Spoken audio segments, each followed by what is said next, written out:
Hi guys, and welcome to another movie review. Today I'm doing a quick little review for the live action Little Mermaid. There's not a whole lot I want to talk about just because it is a remake of something that we know already, as I've said, so there's not a whole lot to talk about. But obviously, I really liked this film a lot. I was very excited for this film when it was announced because one of my first favorite Disney princesses when I was very, very young was Ariel. I loved mermaids as a kid. I still love mermaids, but Ariel just has this hold on me. I have a very special place in my heart for Ariel. When I heard the announcement for this film, I was very excited. They wouldn't pick Hallie if she wasn't good. And obviously after seeing this film, I can tell you that Hallie is amazing. She is Ariel. She is the embodiment of Ariel. There's aspects of her Ariel that I love and enjoy more than the animated Ariel. She's so good as Ariel, and her voice, oh my god, her voice is everything. It is angelic, it is beautiful, it's everything. So now I'm gonna jump into spoilers. I mean,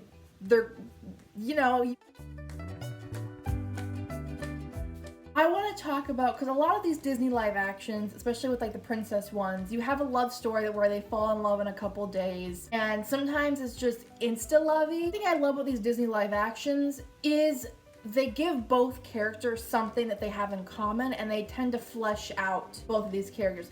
Obviously, Eric didn't really have a whole lot of storyline and plot in animated Little Mermaid, but in the live action he does. And with animated, he loves being on the sea, he loves being on the ocean, he loves being in a ship, doing adventures, traveling. One of the big changes is that he was not born a prince, he was washed upon shore from a shipwreck, and so he's now become the adopted son of the queen, and he's gonna be king, but he doesn't want to be king. He feels trapped with all these responsibilities. He never asked to be king. He just wants to be on the sea, on a ship, traveling, having adventures. Kind of exactly how Ariel feels. She feels trapped. She doesn't feel heard. You've seen the third animated Little Mermaid movie called Ariel's Beginning. It talks about her origins and how her mother was killed by humans, and they bring that into this film, and that's why her father hates humans so much. Not only that, but because they're polluting the water. So it's very relevant to today, because we tend to put garbage in the water and pollute the water. There's so much trash that ends up in the oceans.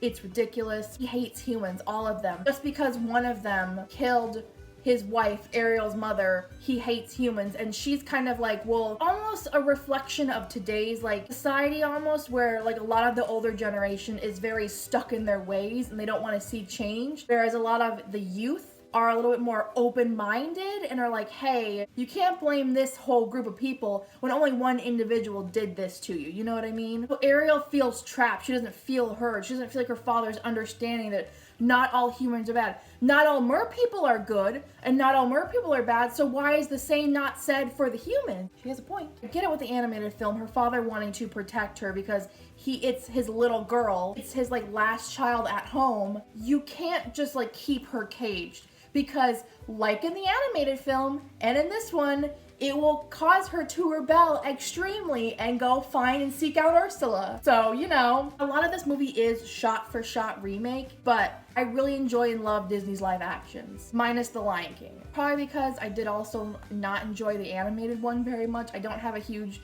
connection to Lion King. I do like the scene-for-scene remake because it is very cool. Interesting. I will say, a lot of people are saying, some of the CGI is a little wonky. There's one part in Under the Sea that I was okay, that's very wonky. But for the most part, it didn't bother me. It didn't take me out of my experience. It didn't take me out of my enjoyment of the film. So I was whatever, it doesn't bother me. There were some sections where it was more close up, and more of it was probably in Ariel's grotto, where the CGI looked fine and the movement of her tail with her looked smooth to me. I'm obsessed with Hallie's look. I love her tail. I was totally okay with her not having red hair, and I think it works perfectly in this film. I actually love her hair a lot.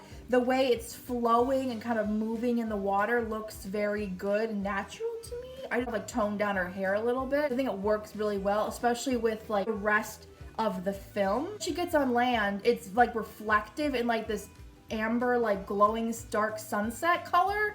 It's gorgeous. Hallie's just a gorgeous human being all around. And her voice. Oh my god. After we heard that little part of Your World in the first teaser, I did not listen to any more of Part of Your World. When it came out, like the full song version came out, I did not listen to it because I was like, no, I want to experience her singing this song fully for the first time in the theater, and it was magical. It was not the first time I started tearing up in the film. I first started tearing up in the film when, you know, they have the shots of the ocean rolling and you hear the Little Mermaid theme playing. I'm gone. I'm gone.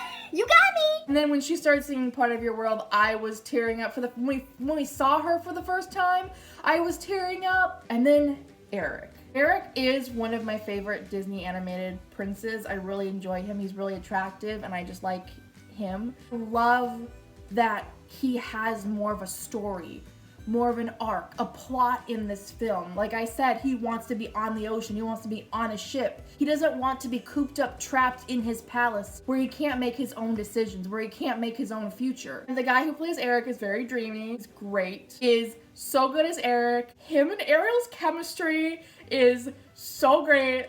I just can't. That moment where after she's lost her voice and she's exploring his like little collection area, because he likes to collect trinkets from all of his voyages, just like she likes to collect human artifacts, and I'm like, oh my god, they're expanding on their love story. I am, give it all to me. He's so curious about all these different things, and Eric starts like talking about his trinkets because like someone's finally interested in them, and he's like, oh my god, she's interested in them. And I love how Ariel kind of shows him new ways to use his trinkets, or shows him secrets about all of his collection. Like there's this like barnacle thing that she breaks on the floor, and he's like, don't do that, but inside is this beautiful orange gem, and he's like, how'd you know that? Takes one of those like conch shells and blows into it, and he can't blow into it. It doesn't sound good for him when he does it. Only her, probably that's because she's lived under the water and she's seen her father do it. Just have that connection, and then when she wants to know all about all the different like places in the human world and all these different islands, he's so willing and happy to like show her everything on the map, and you can just see they instantly have chemistry, and I'm just like, oh my god. Between that scene where they're looking over all of the maps, you can see it a moment, you can see there is something already starting to blossom there. She wants to go into the village, see more of his kingdom, but also just see humans in their everyday lives. Just like exploring all the little like markets and seeing the rich culture. The culture in Eric's kingdom is so diverse, and I love how it gives like a seaside, almost kind of like Jamaican, like Mediterranean feel too. So culturally rich. It's so vibrant. It's so pretty. And that scene where after they're exploring and they are dancing with the rest of the people in the village, you can tell like Ariel and Eric are just having the time of their lives, especially Eric, because like there's a girl that here not interested in his crown, but is interested in him and his collection.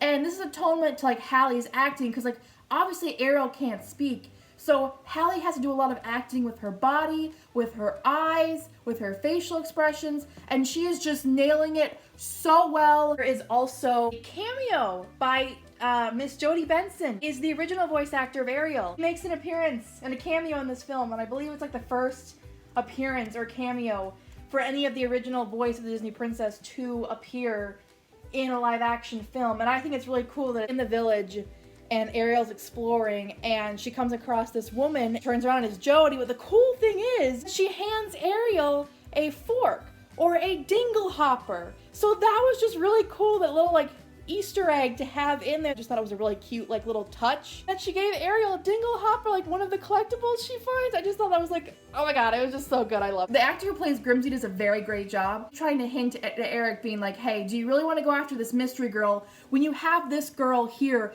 right in front of you? She is real. She is taking an interest in what you enjoy, what you love. Just pursue her, man. I think it's really, really cool. Ursula's spell doesn't really like make Eric a zombie. He's still questioning being with Vanessa because he's worried why Ariel left. He's very concerned. And I think, like with a lot of movies, when it comes to like Ariel and his connection, still kind of like winning out over Ursula's spell. Yes, he still like thinks he wants to be with Vanessa, but he's questioning her. He's not fully under Vanessa or Ursula's control, and I love that they went with that angle, because that even proves to you more that his like love for Ariel is more powerful than Ursula's spell, which obviously it is. A lot of the other aspects of this film were great. The music was phenomenal. I loved, obviously, Part of Your World.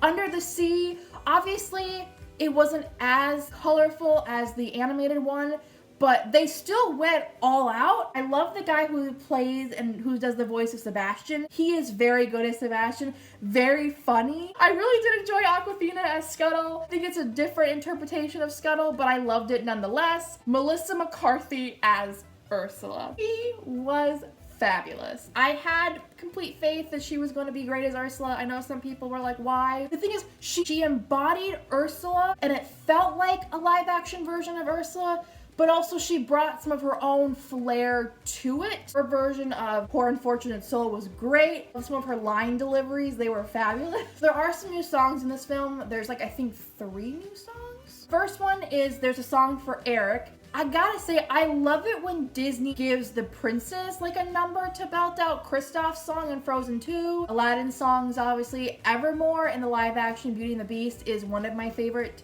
live action Disney songs. Eric's song, I don't remember what it was called. Love it. It felt like him. It felt like it was a song made for him. He embodied it very well. He was a pretty good singer. Just felt like a song that I wanted to belt out into my car nonstop. So I will be listening to that song on repeat for a long time. The whole album, to be exact. If I had to have some complaints, probably be some of the costumes. My 2 favorite Ariel outfits are her pink dress and her wedding dress. Pretty much kind of combined her pink dress and her wedding dress into a simpler, more like Mediterranean, everyday kind of dress when her and Eric get married at the end of the film. And I did not hate the dress. I actually thought the dress was really pretty, but the fact that we didn't get the pink dress and we didn't get like her wedding dress makes me so sad. I really did enjoy this film a lot. I can't wait to see it a bunch of more times. I can't wait to listen to Hallie sing Part of Your World a bunch of more times because I just want to listen to that song on repeat and Eric's song so badly. Now let me know what you guys thought about the live action Little Mermaid down in the comment section. I will see you guys with another video very soon. Bye guys!